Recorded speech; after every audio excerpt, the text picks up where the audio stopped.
Hi everyone, and welcome back to my channel. Today we will be doing our budget with me for January 15th to January 28th, where we go in and we decide how we're going to spend our paycheck that we receive on January 14th. So if you're interested in learning more about how our family spends our money, go ahead and stay tuned.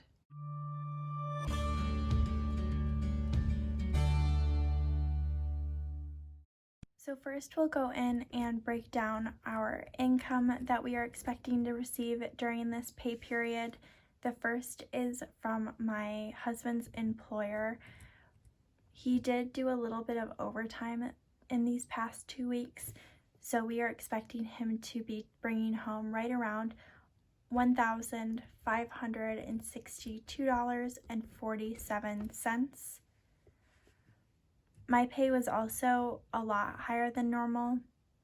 My employer does this really cool thing where they give us 40 hours of sick time in the year, and if we don't spend it all in the year, then we are paid that money out in January of the following year.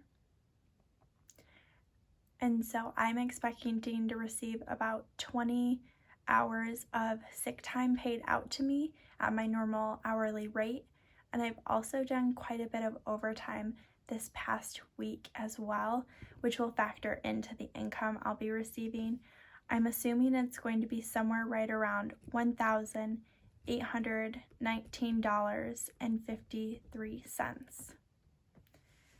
We also are expecting a little extra income this week, which wasn't originally planned for, and I'm going to tell you a little bit about it now. So if you happened to watch our 2020 financial goals review, you'll know that we did have a goal in 2020 to buy bedroom furniture for ourselves.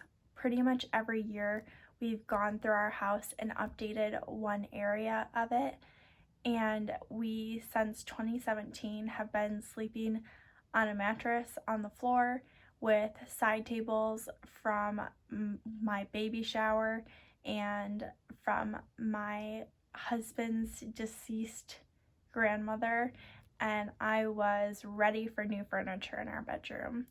Unfortunately, due to everything that's going on right now, there is a huge problem with the supply chain when it comes to furniture, which I find pretty interesting. When we originally bought the furniture back in October, we were told that we should expect to receive it at the end of December.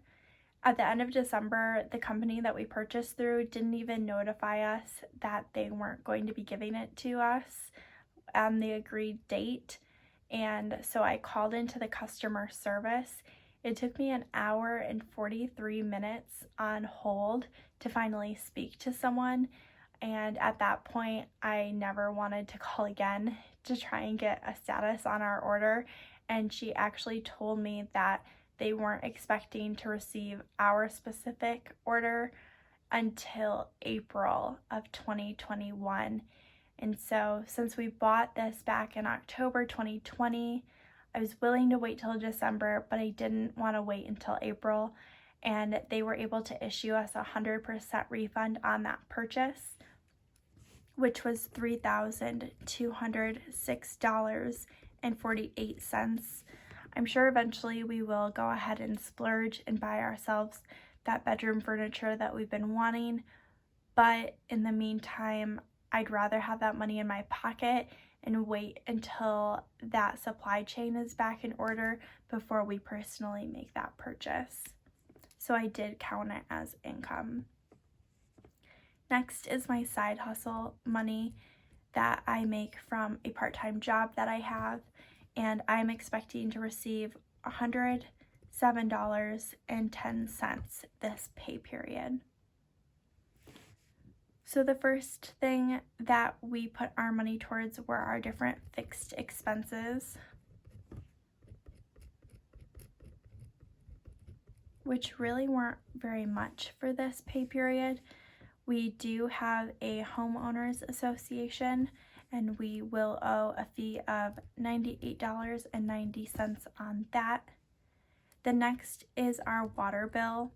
It's actually due on the 29th and not the 28th, but it is on an auto payment, so I'm not sure if that auto payment will go through ahead of time or if it'll go through exactly on the pay date. So I did want to factor it into this specific budget just in case, but that will be $116.82. The next is our car loan. We do owe my father-in-law money on our car. We're actually just under $9,000 now, and every paycheck we give him another $400 as we are trying to fast pay down that debt, and hopefully by the end of 2021 we will be done paying off that debt. Next are our variable expenses, and I did go ahead and make some adjustments on our variable expenses this paycheck based on how our last pay period has been going. So I decreased our grocery bills by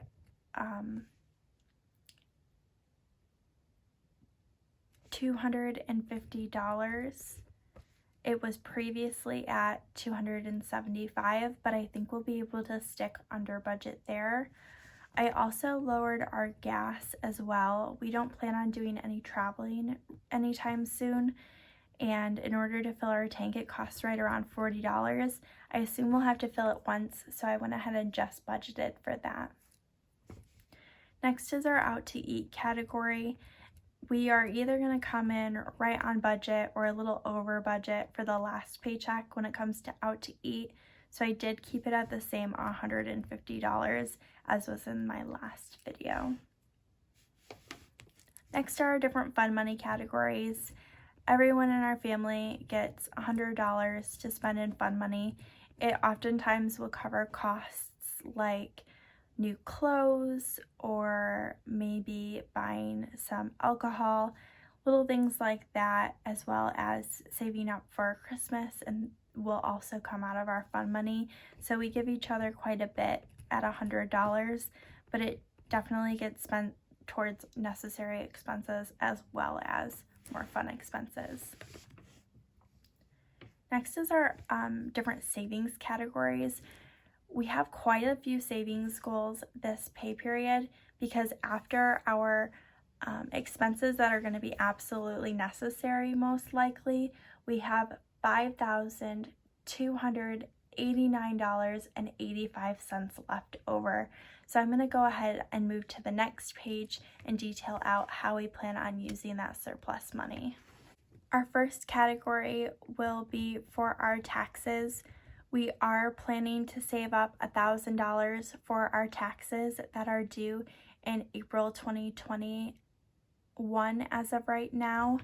We're not really sure exactly how much we're going to owe, but we do plan on putting $1,237.95 towards our taxes this pay period. That'll bring up our tax savings to $6,000. And then in the end of February, when we'll hopefully know what our tax bill will actually be, we will either pay for our taxes right then, or if we have a little bit more we need to save up for, we'll start saving again at that time. Next is our phone. We do pay our phone bill annually every January, and we've already paid our phone bill for 2021.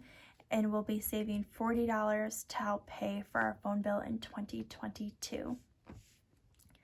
Because we have so much money coming in this pay period, we are going to contribute to our Roth IRA, which I'm really excited about. I'm hoping to put $600 to that, and so that money will go towards our retirement savings. We do have a goal of 14% of our income going to retirement this year, so that'll make a good dent on our way to that goal. Next is school. You may have noticed in other videos of mine, I am going back to school. I'm currently working to complete my Master's of Business Administration, and we are trying to cash flow that the best that we can.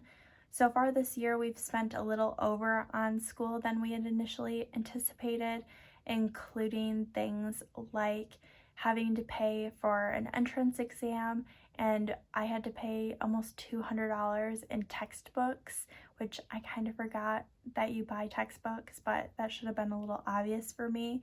So we are hoping to replenish our school sinking fund, and I want to contribute $1,000 this pay period to that. Next is our more general savings. When I talk about this savings specifically, it's when we invest into the market, but in a non-retirement account. So when we decide that we need a new car, we'll have a little bit of money set aside that's being invested and money is growing, but we don't necessarily have a specific need for it quite yet. So we're making sure that money is working for us while we're waiting to make bigger purchases. So we plan on putting away $300 this paycheck for that. Next, I went ahead and added a mortgage sinking fund.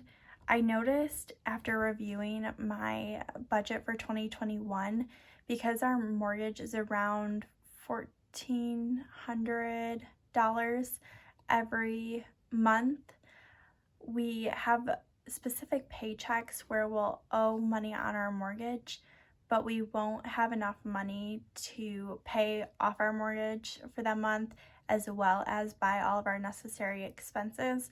So I'm using this sort of sinking fund to kind of move that money to a savings so that when that comes up and we're having deficits in the budget, we can put a little bit of mortgage money into our income area in order to pay for those expenses. Hopefully that makes sense, but I'm gonna go ahead and hopefully put away $2,111.90 towards that, and that will be the end of our budget with me.